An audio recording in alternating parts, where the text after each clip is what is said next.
Bahkan sebagian orang tidak memiliki standar ilmiah dalam memberi laqab. Padahal kalau kita membaca ayat-ayat Al-Quran, maka Al-Quran cukup jelas menerangkan kepada kita standar sesat. Ya, bahwa sesuatu itu dikatakan sesat tatkala bertentangan dengan Al-Quran, bertentangan dengan sunnah Rasulullah SAW, dengan pemahaman para sahabat Nabi. Di antara ayatnya adalah firman Allah dalam surat Al-Ahzab. Allah berfirman, "Wa ma kana lil mu'minin wa la mu'minatin idza qada Allah wa rasuluhu amran ay yakuna lahumul khiyaratu min amrihim, wa man ya'si Allah wa rasulahu faqad dhalla dhalalan mubina." Sungguh tidak pantas bagi seorang mukmin dan mukminah apabila Allah dan Rasulnya telah memberikan suatu ketentuan, suatu ketetapan, dia memiliki pilihan lain selain ketetapan Allah dan Rasulnya. Wa man ya'si Allah wa rasulahu faqad dhalla dhalalan mubina. Dan barang siapa yang bermaksiat kepada Allah dan Rasulnya, maka sungguh dia telah sesat dengan kesesatan yang nyata. Di dalam surat An-Nisa Allah berfirman, "Wa man yushaqiqir rasula min ba'di ma tabayyana lahu al-huda wa yattabi' ghayra sabilil mu'minin nuwallihi ma tawalla wa nuslihi jahannam wa sa'at masira."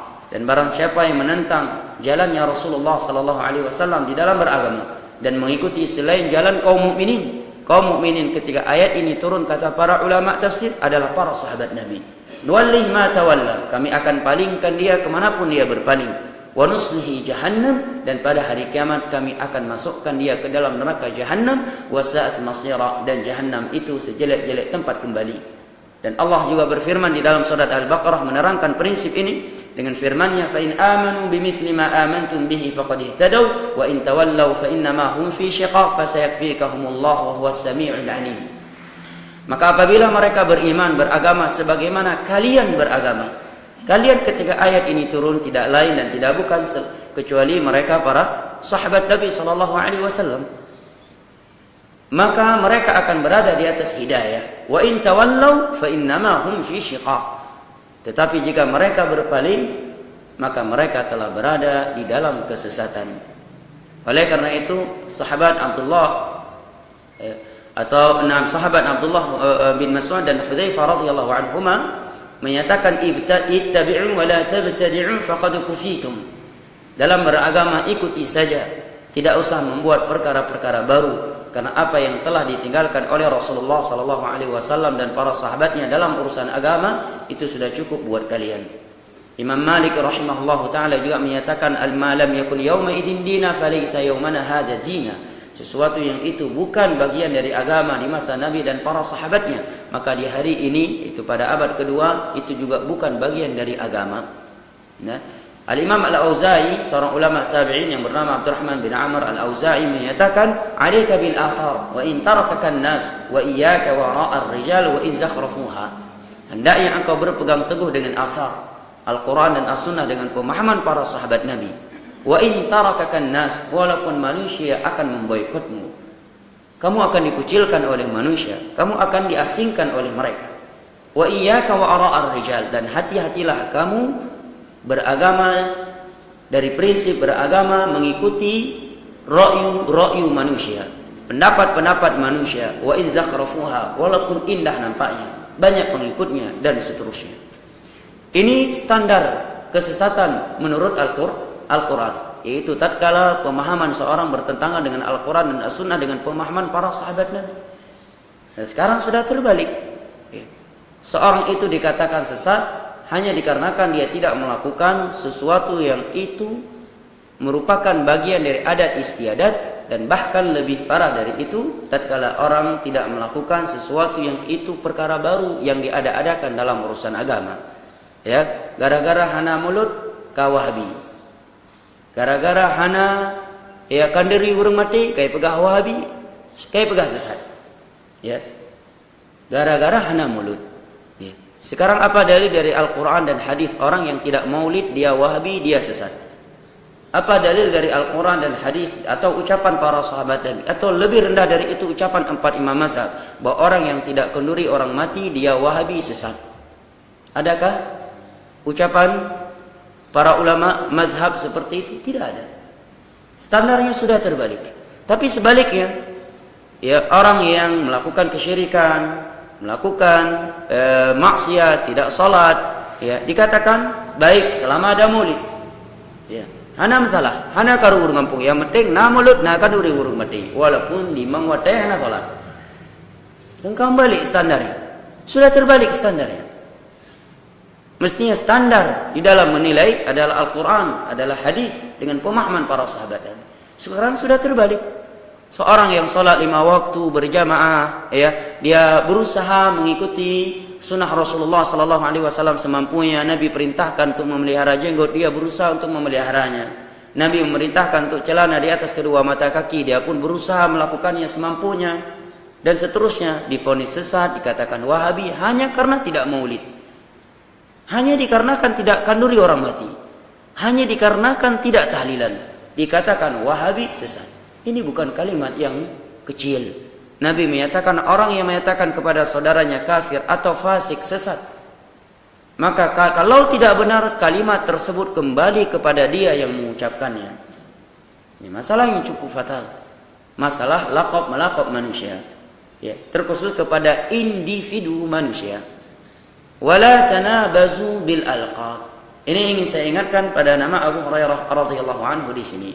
Beliau masuk ke dalam Islam 3 tahun sebelum Nabi sallallahu alaihi wasallam meninggal dunia, sallallahu alaihi wasallam, dan beliau berasal dari negeri Yaman.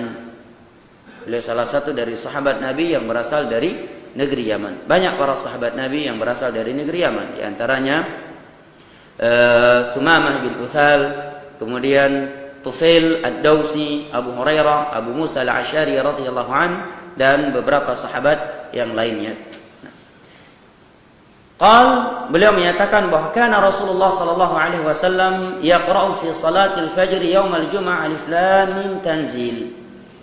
Beliau menyatakan bahwa dahulu Rasulullah sallallahu alaihi wasallam di salat fajar di hari Jumat senantiasa membacakan surat alif lam mim tanzilul kitab min Allahil azizil hakim.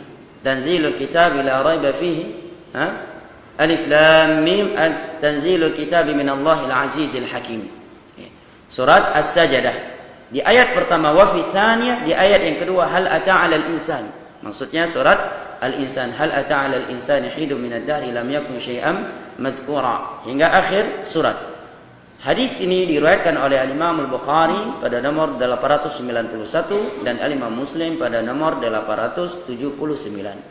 Kata Syekh Abdullah Al-Bassam, Al-ahkam istihbab iqra'ati hataini surataini fi salati fajr yaumil jum'ah. Hadis ini menerangkan sunnah dianjurkan membaca 2 surat ini di salat subuh hari Jumat. Alif Lam Sajdah, ya, di ayat rakaat pertama, dan hal ata 'alal insani hinun minad dahri lam yakun syai'an madhkura di rakaat kedua. Jelas, ya? Kemudian para ulama menerangkan bahwa yang sunnah adalah membaca surat sempurna, jangan dipangkas. Bukan surat As-Sajdah dibagi menjadi 2 rakaat. Karena hadis menerangkan Nabi membaca surat, yang namanya surat sempurna. Nabi membaca surat Alif Lam Sajdah di rakaat pertama dan membaca surat Hal Ata 'alal Insan di rakaat kedua. Ya.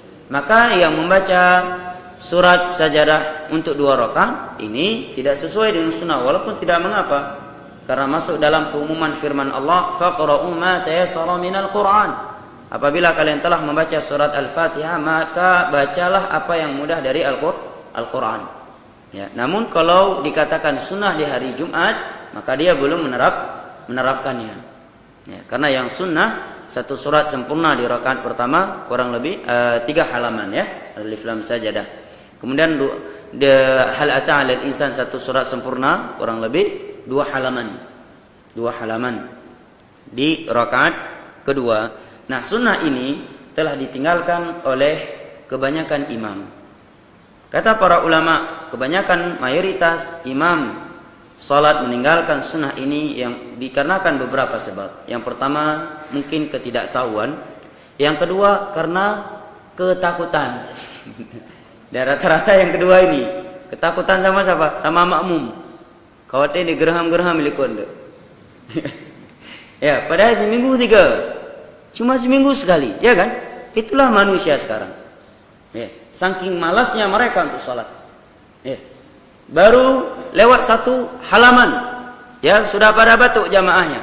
Begitu ruku hilang batuknya, sujud hilang batuknya, berdiri batuk lagi. Ya kita berbaik sangka aja tentunya kalau ada yang batuk. Tapi ini sekedar ini aja.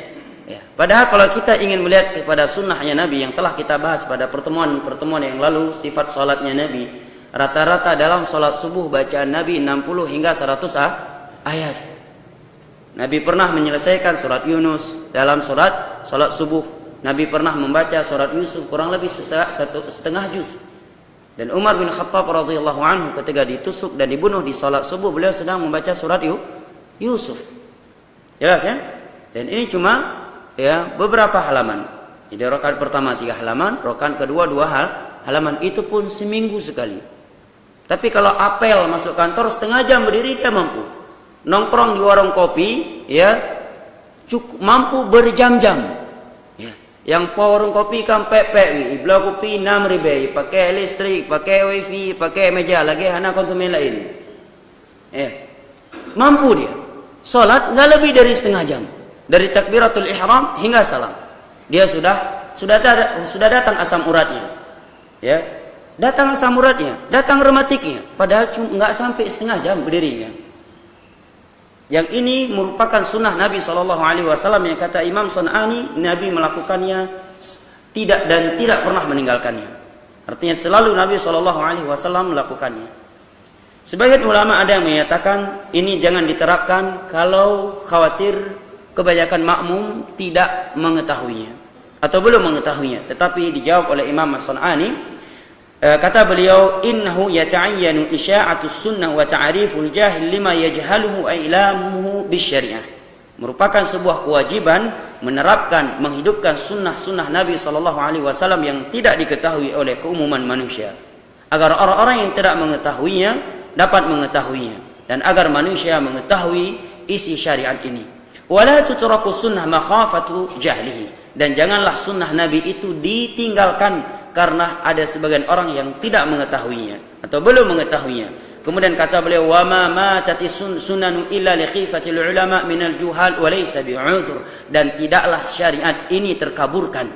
Sunnah Nabi SAW itu terbenam kecuali dikarenakan sebagian yang menyampaikan ilmu itu takut kepada orang-orang jahil, dan itu bukan uzur. Ya. Ingin menyampaikan hana mangat.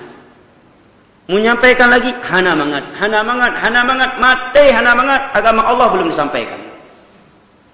Ya kan? Apalagi masalah syirik, masalah yang sangat prinsipil. Dikarenakan Nabi membahas syiriklah Nabi diusir dari Mekah. Karena Nabi mendakwahi syiriklah terjadi peperangan ya, dalam dakwah beliau. Karena permasalahan syirik dan tauhidlah para nabi dan para rasul diusir dan dibunuh oleh kaum mereka. Andai kata Nabi muncul di Mekah hanya sekedar ayo salat, ayo zakat, ayo haji, ayo umrah, tidak akan ada yang memusuhi Nabi. Andai kata dakwah Nabi sekedar mengajak kepada akhlak yang mulia, maka tidak akan ada yang memusuhi dakwah Nabi. Karena kaum musyrikin di masa itu haji, mereka umrah, mereka puasa, mereka salat. Tetapi begitu Nabi mengajarkan salat yang benar, maka mulailah mereka terbakar jenggotnya. Karena kalau itu salat yang benar, berarti salat kami kan akan demikian. Karena menjelaskan kebenaran otomatis akan nampak kebatilan. Qul ja'ul haq wa zahaqal batil innal batila kana zahuqa. Nabi menerangkan cara umrah yang benar, maka akan membuat marahnya orang jahiliyah yang merasa dituduh umrahnya tidak benar. Nabi menerangkan zakat yang benar, haji yang benar. Marahlah orang-orang Quraisy yang merasa dituduh berarti haji kami tidak benar, cuma haji Muhammad saja yang benar. Ketika Nabi SAW melarang mereka untuk menggantungkan hati mereka kepada kuburan-kuburan, kepada tempat-tempat keramat, bermitos dengan selain Allah Subhanahu wa taala, maka mulailah mereka menancapkan permusuhan terhadap Nabi SAW. Ingin menyampaikan sunnah, takut sama audien. Ingin menerangkan dan ingin mengingkari sebuah kemungkaran, tidak enak. Akhirnya cuma bahas apa? Syurga neraka. Kalau bahas syurga neraka memang paling selamat. Gak akan ada yang memusuhi kita. Paling selamat. Mau jadi dai, ustadz yang banyak subscribe ya, banyak yang like di media, cukup bahas surga neraka, jangan bahas yang lain. Kalau sudah bicara tauhid, bicara sunnah, udah pasti banyak orang yang memusuhinya. Tapi kalau sekedar membicara indahnya surga dan dahsyatnya api neraka, lantas apa tidak perlu kita bahas jalan menuju surga dan jalan-jalan yang dapat menyeret ke dalam api neraka? Kalau sekedar menjelaskan isi surga, menjelaskan dahsyatnya neraka, lantas tidak dijelaskan syirik, bahayanya bidah, maksiat, ini namanya pembingungan dan khianat terhadap manusia. Karena kita biarkan mereka dalam kebingungan. Kita suruh mereka masuk surga, kita suruh mereka untuk menyelamatkan diri mereka dari neraka, tetapi tidak kita terangkan bagaimana cara untuk masuk surga dan bagaimana cara menyelamatkan diri dari api neraka. Dan kalau kita melihat kepada dakwah Nabi, isi dakwah Nabi bukan sekedar fadilah amal. Isi dakwah Nabi bukan sekedar bahas akhlak, tetapi 13 tahun Nabi di Makkah belum mengharamkan khamar, belum mengharamkan riba. Ya, Nabi belum memerintahkan salat dengan sempurna. 13 tahun yang beliau benah, yang beliau luruskan adalah masalah akidah dan prinsip beribadah. Setelah pindah ke Madinah, baru beliau menganjurkan dan mensyariatkan, Allah mensyariatkan melalui Nabi sallallahu alaihi wasallam ahkam. Sekarang bagaimana kita perintahkan mereka ayo salat, tapi sifat salat Nabi tidak diterangkan. Semangat berwudu, sifat wudu Nabi tidak diterangkan. Semangat umrah, sifat umrah Nabi tidak dijelaskan. Semangat haji, sifat haji Nabi tidak diterangkan. Kita harus memiliki akidah Islamiyah, tapi akidah Islamiyah tidak diterangkan yang sesuai dengan Al-Quran dan Sunnah. Pada hakikatnya ini kan pembingungan. Ya. Sedangkan Nabi SAW menyatakan, "Ma min syai'in yuqarribukum ilal jannati illa wa qad bayyantu, wa ma min syai'in yuba'idukum 'anil nar illa qad bayyantu." Tidak ada sesuatu yang mendekatkan kalian kepada surga kecuali telah aku terangkan. Dan tidak ada sesuatu yang dapat menjauhkan kalian dari neraka Allah melainkan telah aku terangkan. Dan dosa yang paling berbahaya adalah syirik, karena syirik dapat menjadikan pelakunya kekal di dalam api neraka. Dapat menghapuskan ibadah-ibadah yang pernah dia lakukan seumur hidupnya. Maka kata Imam Sun'ani, tidaklah isi syariat ini terkaburkan. Sunnah-sunnah Nabi itu terbenam menjadi mati, kecuali karena sebagian ulama takut kepada orang-orang yang belum mengetahuinya. Akhirnya tidak menyampaikan, ya, tidak membahas. Akhirnya bertahun-tahun bahasnya surga, neraka, surga, neraka, surga, neraka. Fadilah salat, fadilah puasa, fadilah umrah, fadilah haji, fadilah dan seterusnya, fadilah wudu. Tapi enggak diterangkan bagaimana sifat salat Nabi. Padahal Nabi menyatakan, "Shallu kama ra'aitumuni usalli." Salatlah kalian sebagaimana kalian melihat aku salat. Kita memang tidak melihat, tetapi para sahabat Nabi melihatnya, dan mereka telah meriwayatkan kepada kita bagaimana sifat salat Nabi. Dan tentunya ada konsekuensinya. Ketika kita menerangkan sifat salat Nabi, akan terganggu dan akan bangkit orang-orang yang merasa diganggu dan dikatakan salatnya tidak benar. Karena memang sudah otomatis ketika kita menerangkan sebuah kebenaran akan nampak kebatilan. Di saat itu sebagian orang merasa dituduh dia berada di atas kebatilan. Tetapi kalau kita mempertimbangkan yang seperti itu, maka kita tidak akan pernah menyampaikan isi syariat Allah Subhanahu wa taala. Maka kata Imam Sun'ani, isi syariat ini banyak kabur, ya, terkaburkan. Sunnah Nabi itu banyak mati dikarenakan sebagian dai, sebagian ulama takut dalam menyampaikannya. Walaysa bi'udhr, dan ini bukan udhur. Kenapa ini khawatirkan? Ya. Mati dan hidup di tangan Allah Subhanahu wa taala. Rasulullah sallallahu alaihi wasallam bersabda, "Wa'lam anna al-ummata law ijtama'u 'ala an yanfa'uka bi syai'in lam yanfa'uka illa bi syai'in qad katabahu Allahu lak, wa law ijtama'u 'ala an yadhurruka bi syai'in lam yadhurruka illa bi syai'in qad katabahu Allahu 'alaik." Andai kata seluruh makhluk di dunia ini berkumpul ingin mendatangkan manfaat untukmu, niscaya mereka tidak akan mampu melakukannya kalau Allah belum menakdirnya. Dan jika manusia seluruhnya berkumpul bersatu padu ingin membunuh kamu, ingin mendatangkan mara bahaya kepadamu, itu tidak akan pernah terjadi kalau belum ditulis di dalam takdir Allah Subhanahu wa taala. Oleh karena itu Allah menyebutkan sifatnya para ulama dalam Al-Qur'an, di antaranya alladzina yuballighuna risalatillahi wa yakhshawnahu wa la yakhshawna ahadan illallah wa kafa billahi wakila wa kafa billahi hasiba. Sesungguhnya mereka para ulama adalah orang-orang yang berani menyampaikan agama Allah. Mereka itu hanya takut kepada Allah dan tidak takut kepada siapapun kecuali hanya kepada Allah, dan cukuplah Allah sebagai tempat mereka bergantung diri, memohon pertolongan. Maka kata Imam San'ani, ya, sunnah Nabi itu banyak mati, isi syariat banyak terkaburkan dikarenakan sebagian orang takut dalam menyampaikannya. Ya, sebenarnya ya, yang seperti itu bukan bentuk rahman, karena membiarkan orang masuk ke dalam neraka artinya kan khianat. Kita tahu ini orang mau jatuh ke dalam jurang, marah kita diamin. Jangan kasih tahu, kasihan dia kalau nggak jatuh ke jurang, begitu? Kan enggak. Kita terangkan bahaya syirik, bahaya bidah, ini bentuk kasih sayang kepada manusia. Karena syirik mengekalkan pelakunya dalam api neraka, menghapuskan ibadah mereka. Bidah itu menghalangi manusia masuk ke dalam telaga ya Nabi SAW, dan seterusnya. Maka ini menjadi renungan bagi kita, ucapan Imam San'ani. Kata beliau, fa inna Allah amara bi iblaghi syara'i'. Allah Subhanahu wa taala telah memerintahkan nabinya untuk menyampaikan isi syariat ini. Kemudian faedah yang berikutnya dari hadis ini, bahwa para sahabat Nabi SAW adalah orang-orang yang telah sempurna dalam menyampaikan sunnah Nabi SAW kepada umat ini. Apa yang mereka lihat dan apa yang mereka dengar dari Nabi SAW itu telah mereka sampaikan kepada kita. Tidak ada yang mereka sembunyikan, ya, kecuali apa yang dikatakan oleh Syiah. Kata mereka masih ada 10 juz lagi yang ada di Fatimah yang disembunyikan oleh Utsman bin Affan. Ya, sehingga Al-Quran yang ada pada Syiah jumlahnya 40 juz. 30 juz ini masih kurang sempurna. Para sahabat Nabi dengan jumlah mereka yang cukup banyak, ya, telah menyampaikan isi agama yang telah disampaikan oleh Nabi SAW kepada murid-murid mereka dengan sempurna. Dan itu ditulis oleh ulama tabi'in. Yang pertama kali membukukan hadis-hadis Nabi adalah ulama tabi'in yang bernama Muhammad bin Muslim bin Abdullah bin Ubaidillah bin Abdullah Abu Bakar Az-Zuhri, guru besarnya Imam Malik. Datang setelah itu Imam Malik bin Anas bin Malik bin Anas Abu Abdullah, mengumpulkan hadis-hadis Nabi dalam kitabnya Muwatta. Ya, dalam kitabnya Muwatta. Kurang lebih 20 atau belasan ribu hadis Nabi SAW.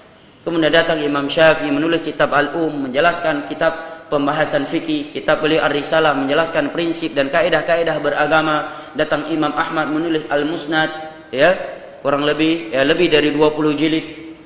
Ya, di dalamnya riwayat-riwayat para sahabat Nabi. Datang Imam Bukhari menulis kitab khusus hadis-hadis Nabi yang sahih saja, kurang lebih 6.000 hadis dan seterusnya.